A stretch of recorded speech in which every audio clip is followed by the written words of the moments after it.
விளக்கினுடைய வெளிச்சத்தை தேடி வருகிறதே விட்டில். அந்த வெளிச்சத்தை அந்த விட்டில் பார்ப்பதற்கு துணையாக இருப்பது அதனுடைய விழிகள். அந்த விழிகளின் மூலமாக விட்டில் விளக்கை தேடி வருகிறது. அந்த விளக்கின் வெளிச்சத்தில் எரிந்து கரிந்து அது சாம்பலாகி விடுகிறது. அதே போன்றுதான் மீன். அது சுவைக்காக, உணவுக்காக நீர்நிலையில் இங்கும் அங்கும் அலைகிறது. தூண்டில் போடுகிறான், அந்த தூண்டிலில் புழுவை வைக்கிறான். அந்த புழுவை சுவைப்பதற்காக வருகிற மீன் சிக்கிக்கொள்கிறது.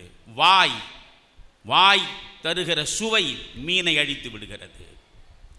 ஒரு வண்டு, அந்த வண்டு காற்று சுமந்து வரக்கூடிய பூவின் நறுமணத்தில் மனம் கிறங்கி அந்த பூவை நோக்கி செல்லும்.